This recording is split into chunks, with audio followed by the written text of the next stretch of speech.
Assalamualaikum warahmatullahi wabarakatuh. Saya Sukisman Purtadi. Selamat datang di kelas saya, pengembangan program pembelajaran kimia.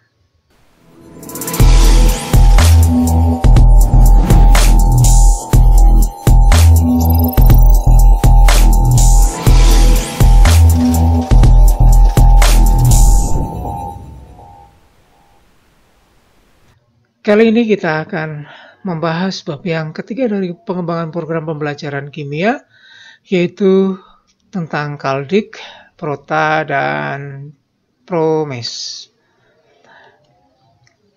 Yang kita diskusikan adalah kaldik, apa dan bagaimana fungsinya, kemudian prota atau program tahunan.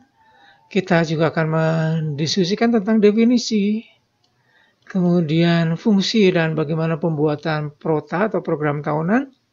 Dan yang terakhir adalah promes. Ini juga akan kita diskusikan tentang definisi, fungsi, dan bagaimana pembuatannya. Baik, mari kita mulai dengan kalender pendidikan. Namanya kalender pendidikan berarti kalender yang tidak seperti yang umumnya terdapat di dinding-dinding atau di meja. Hampir seperti itu, akan tetapi lebih banyak mengulas tentang kegiatan pendidikan di suatu provinsi biasanya atau di kabupaten. Tampilannya akan seperti ini.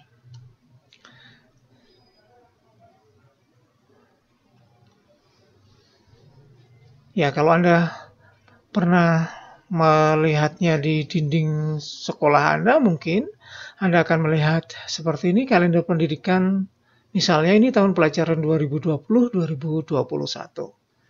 Nah, untuk tiap-tiap provinsi akan memberikan kalender yang berbeda, terutama karena ada beberapa hal yang di dalam setiap provinsi berbeda untuk kekhasan provinsi masing-masing, walaupun tanggal dan bulannya sama.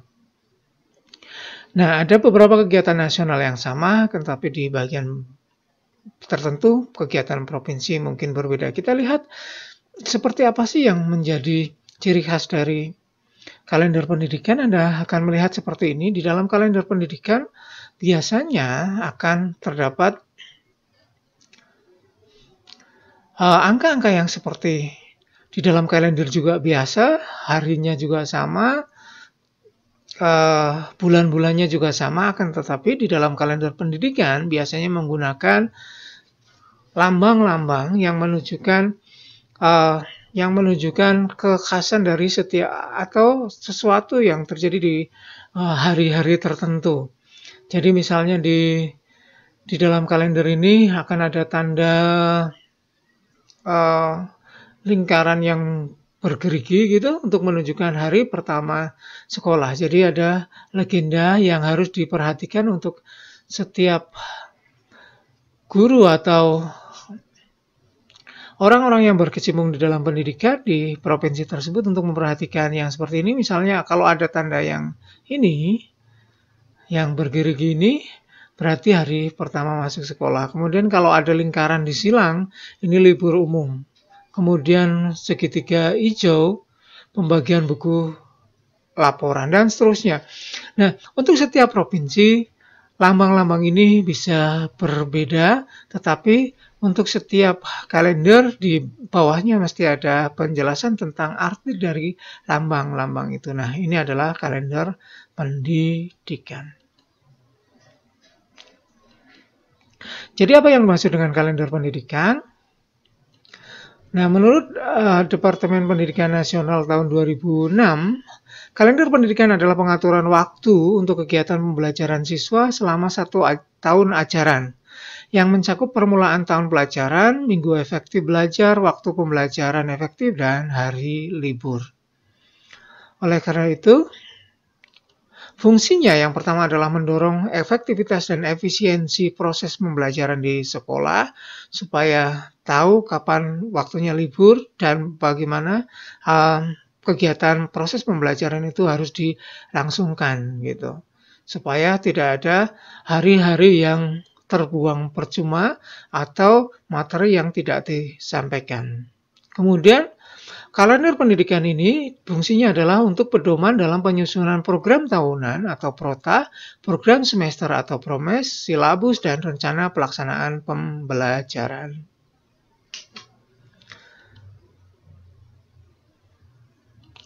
Seperti yang sudah disebutkan di depan tadi, komponen utama dari kalender pendidikan adalah yang pertama adalah mesti ada awal tahun ajaran atau tahun pelajaran, kemudian minggu efektif, kemudian waktu pembelajaran yang efektif, dan hari liburnya. Jadi informasi ini akan ada di dalam kalender pendidikan. Walaupun kadang-kadang tidak seluruhnya ada, tapi kita bisa melihatnya walaupun tidak secara langsung. Nah, yang pertama adalah awal tahun ajaran. Merupakan dasar dimulainya proses kegiatan belajar mengajar. Jadi, secara nasional, awal tahun ajaran akan sama. Biasanya dimulai dari bulan Juli tahun yang sedang berjalan hingga bulan Juni tahun depannya. Gitu, jadi Juli ke Juni. Nah, setiap satuan pendidikan akan memulai periode secara bersamaan, secara nasional. Gitu, yang seperti yang sudah saya sebutkan. Kemudian minggu efektif, walaupun kadang-kadang tidak tertulis secara langsung, ada beberapa kalender pendidikan yang sudah menuliskan minggu efektif, tapi banyak juga yang tidak mencantumkan minggu efektifnya, tapi akan kita cari bagaimana menentukan minggu efektif. Yaitu jumlah minggu yang digunakan KBM untuk setiap semesternya. Untuk setiap semesternya sekitar 34 sampai 38 minggu ya. Ada minggu efektif sejumlah itu 34 dan sampai 38 minggu tergantung pada jumlah minggu setiap bulannya. Kemudian kegiatan-kegiatannya dan termasuk juga hari-hari libur yang ada di dalam setiap bulannya. Dan ini akan sesuai dengan kalender tahun pelajaran yang berjalan. Mari kita lihat bagaimana minggu efektif itu. Kalau kita punya bulan Juli, ini tahun 2020 yang semacam ini, bagaimana kita bisa menghitung minggu di bulan Juli, tapi sebelumnya kita lihat dulu kalender pendidikannya untuk bulan Juli tahun 2020, ada tanda surya di situ, menunjukkan bahwa tahun ajaran dimulai tanggal 13 Juli. Kemudian 13, 14, 15 adalah awal kegiatan yang biasanya diisi dengan masa orientasi sekolah. Terus apa yang kita lakukan untuk menentukan minggu di bulan Juli? Yang pertama adalah kita menentukan berapa jumlah minggu yang ada di bulan Juli. Untuk menentukannya Anda perhatikan baik-baik. Jadi kita punya hari Senin sampai dengan hari Jumat untuk tingkat SMA, 5 hari kerja, Senin sampai Jumat. Misalnya, ini kebetulan Julinya mulainya hari Rabu. Kalau mulainya hari Rabu, berarti kita masih punya hari Rabu, Kamis, dan Jumat. Oleh karena itu, minggu ini adalah milik bulan Juli. Gitu ya. Milik bulan Juli karena bulan Juli punya 3 hari untuk minggu yang pertamanya. Gitu. Nah, kalau misalnya dimulainya hari Kamis, maka tanggal 1-nya hari Kamis, maka hanya punya Kamis dan Jumat. Maka minggu ini bukan miliknya bulan Juli, gitu ya. Maka awal minggu ini miliknya bulan sebelumnya. Gitu. Karena Juli mulainya dari hari Rabu, maka kita punya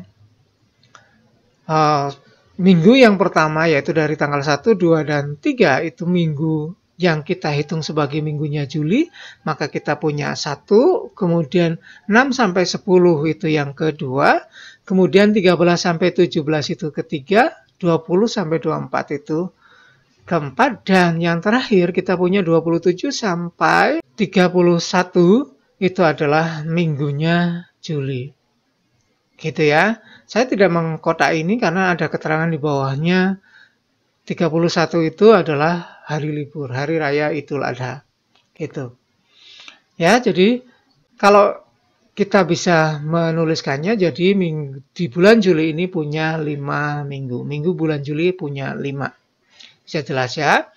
Kemudian kita lihat pada kalender yang tadi, kalender pendidikan, bahwa kalender atau tahun pelajaran 2020-2021 dimulai tanggal 13 atau minggu sebelumnya adalah libur. Jadi kita coret. Jadi itu kita coret. Kemudian tanggal 13, 14, 15 itu digunakan sebagai masa orientasi.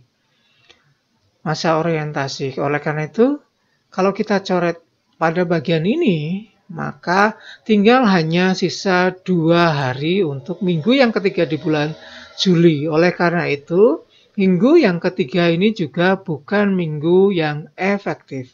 Jadi kita punya 5 minggu di bulan Juli, tetapi liburnya 2, kemudian tidak efektifnya karena awal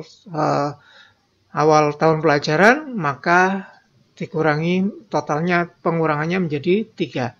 Maka kita hanya punya waktu minggu efektif di bulan Juli adalah 2.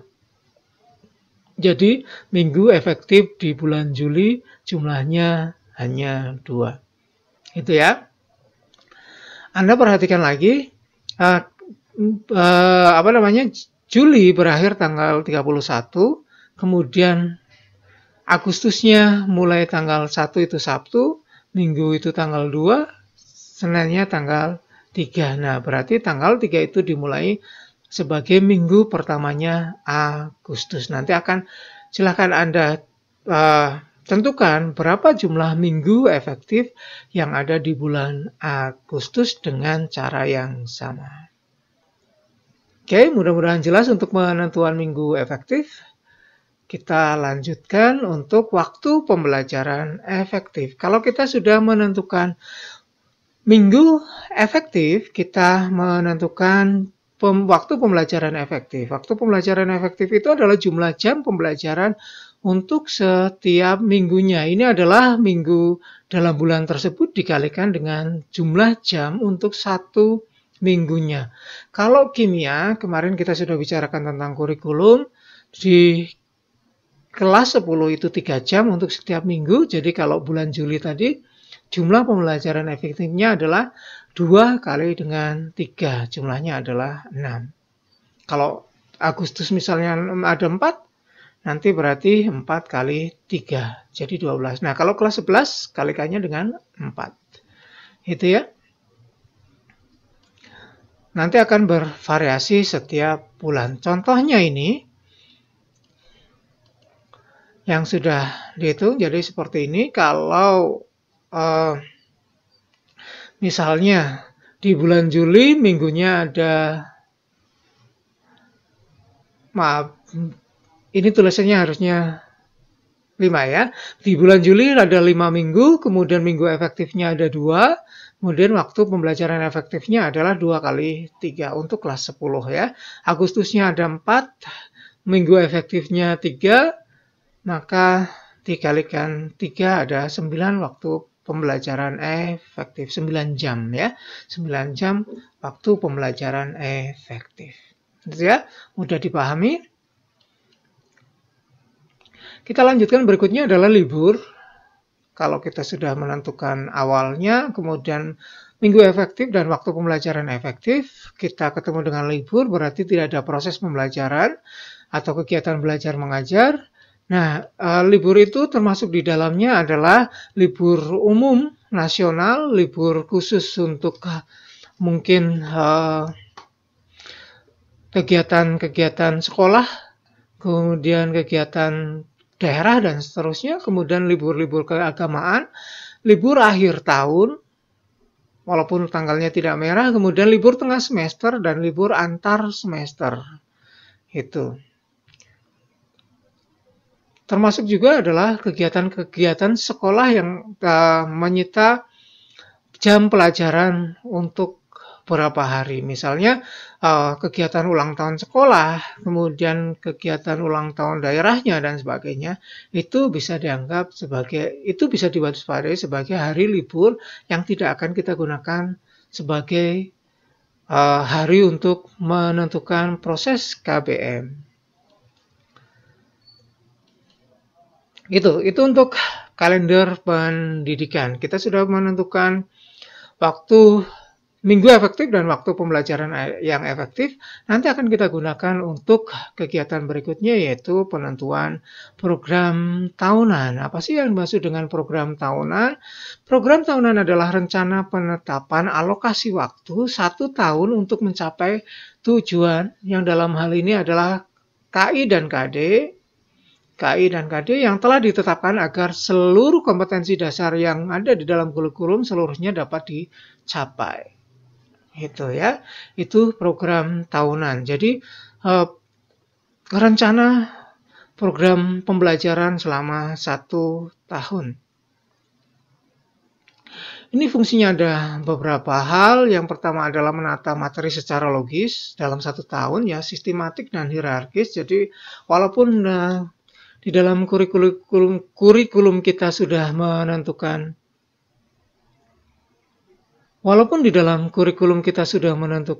urutan materi, tetapi tidak berarti bahwa kita tidak boleh menentukan dengan sistematis sesuai dengan cara kita.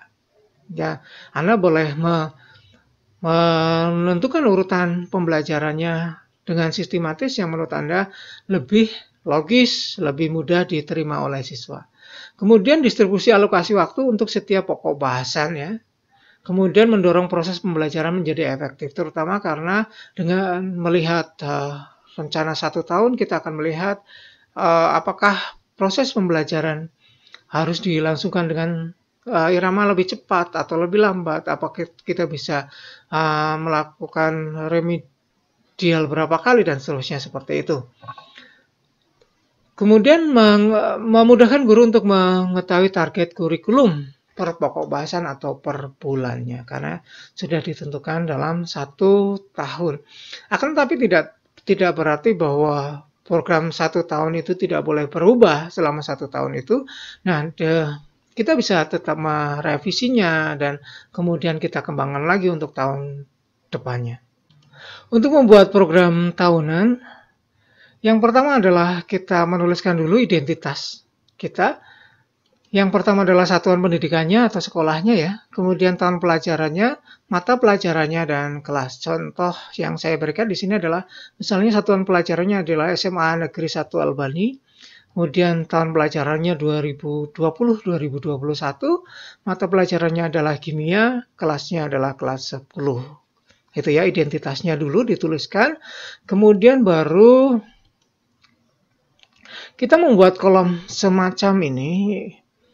Kolomnya bisa berbagai macam, tetapi yang jelas di sana ada nomor, jangan lupa, kemudian pokok bahasan dan KD-nya.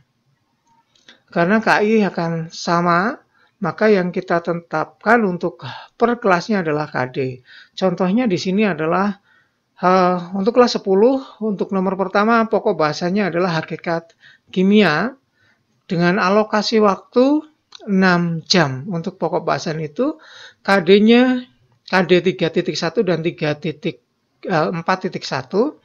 Kalau bisa Anda menuliskan total KD-nya panjang seperti ini sesuai dengan yang tertulis di Permendikbud 37 2018 yang seperti ini, ya. Jadi Anda nanti saya pikir Anda sudah download minggu yang lalu. Nanti kemudian silakan dituliskan di sini. Kemudian karena hanya ada satu KD 31 dan 4.1, maka kita tidak bisa, kadang-kadang kita tidak bisa memisahkan antara KD 3 dan KD 4. karena KD3 dan KD4 kadang-kadang berjalan bersama ya, saling menimpali. Oleh karena itu tidak bisa kita pisahkan 3.1-nya berapa jam, 4.1-nya berapa jam. Oleh karena itu kita gabungkan. Karena gabung hanya ke satu paket KD, maka ini alokasi waktunya 6 jam. Kemudian struktur yang kedua, pokok bahasanya adalah struktur atom dan tabel periodik. Ada 3 paket KD yang ada di sini, yaitu 3.2, tolong nanti Anda tulis komplit ya, 3.3 juga demikian, 3.4 juga demikian. Misal, alokasi waktunya adalah 16 jam. Mungkin untuk yang paket KD 3.2 dan 4.2 5 jam, kemudian titik 3-nya adalah 6 jam dan titik 4-nya adalah 5 jam. Misalnya seperti ini. Nah, dengan cara yang sama Anda menyusun seluruh KD yang ada di dalam satu semester atau di dalam satu tahun itu untuk menyusun program tahunan semacam ini. Jadi terbagi jadi pokok bahasanya berapa untuk satu pokok bahasan itu, kemudian per KD-nya alokasi waktunya berapa. Seperti itu ya. Jadi susun di dalam satu tahunnya. Itu namanya program tahunan. Berikutnya adalah program semester. Program semester berisikan garis-garis besar mengenai hal-hal yang akan dilaksanakan atau dicapai pada semester tersebut. Dan program semester ini adalah turunan atau jabaran dari program tahunan.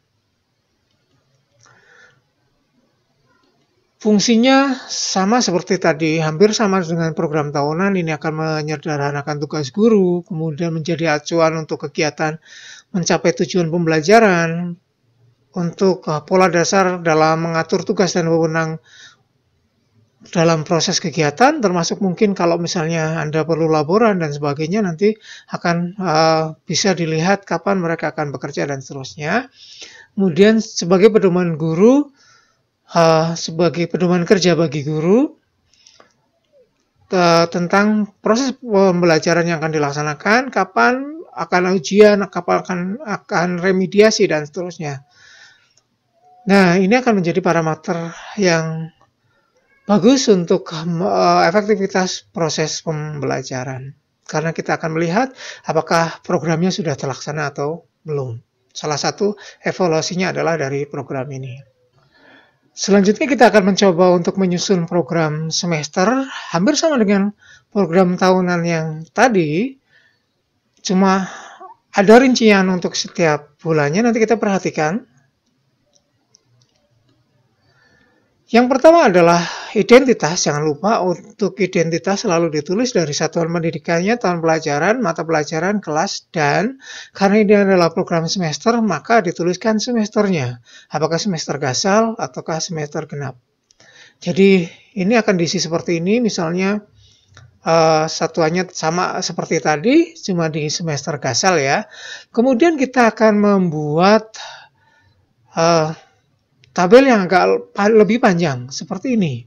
Jadi pada bagian ini ada nomor, kolom-kolomnya ada nomor, kemudian KD-nya, karena KD-nya sudah ditulis di program tahunan, supaya lebih efektif, ditulis saja KD-nya pakai nomor yang ada sesuai dengan yang di Permendikbud 37 2018. Misalnya nih, untuk yang pertama adalah KD 3.1 dan 4.1. Ditulis kedua-duanya ya, 3.1 dan 4.1. Yang di sini saya belum menuliskannya.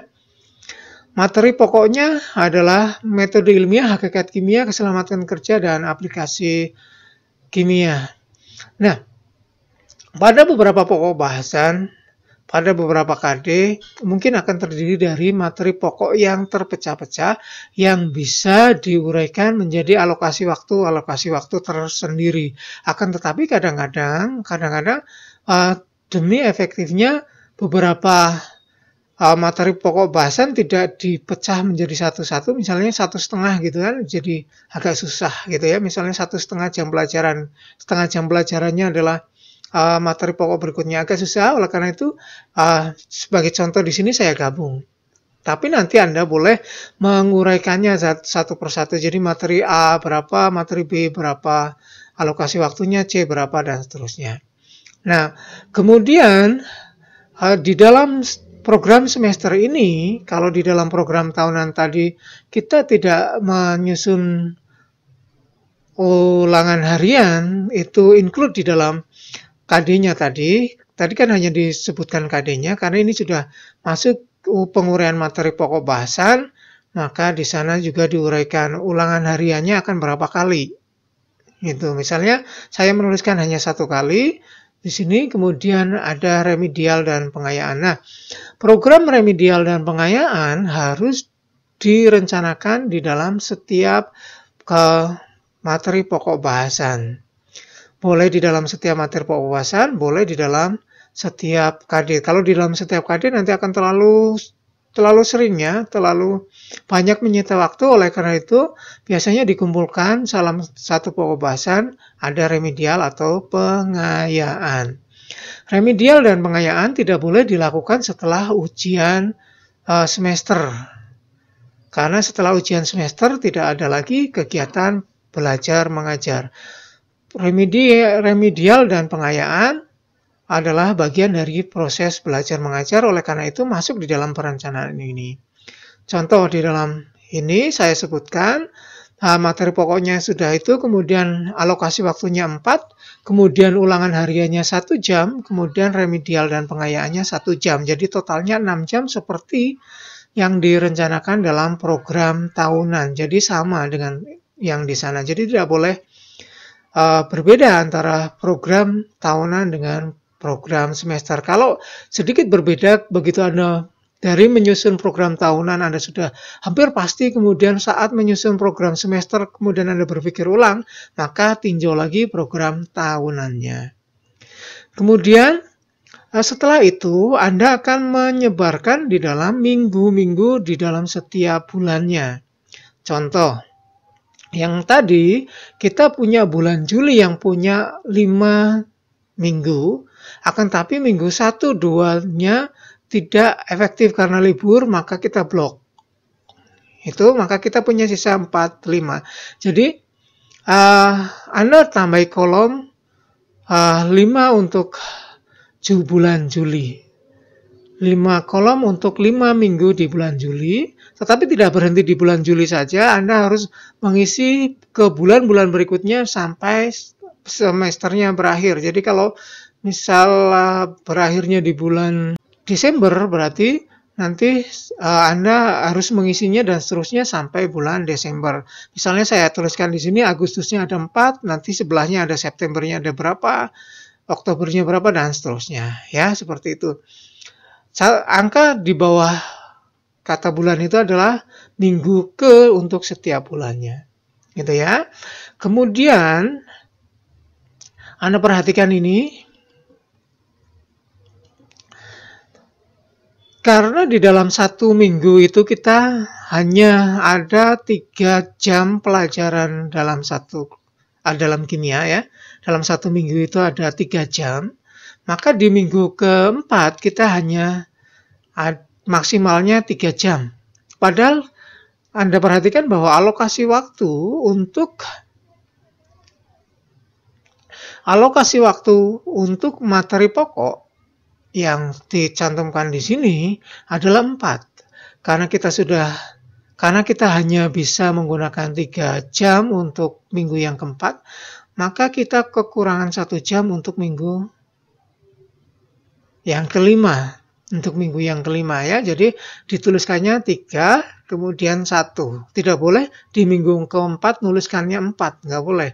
Karena hanya maksimalnya 3 jam. Itu ya. Kemudian Anda perhatikan lagi, di dalam minggu kelima kita baru menggunakan 1 jam. Oleh karena itu, ulangan hariannya masih masuk ke minggu kelima, dan remedialnya juga minggu kelima, karena totalnya jadi baru 3 jam pelajaran. Seperti itu, jadi 6 jam pelajaran sebarannya adalah seperti ini. 3 jam di minggu keempat, kemudian ditambah 1 jam untuk minggu kelima untuk materi, kemudian 1 jam untuk ujian ulangan harian atau penilaian harian sekarang istilahnya, dan kemudian 1 jam untuk remedial atau pengayaan. Gitu ya, itu adalah perencanaannya. Demikian yang kita bicarakan untuk bab yang ketiga mengenai kalender pendidikan, kemudian program semester dan program tahunan atau program tahunan dan program semester. Mudah-mudahan apa yang kita bicarakan kali ini banyak memberikan inspirasi pada Anda untuk bertanya lebih lanjut, untuk belajar lebih dalam.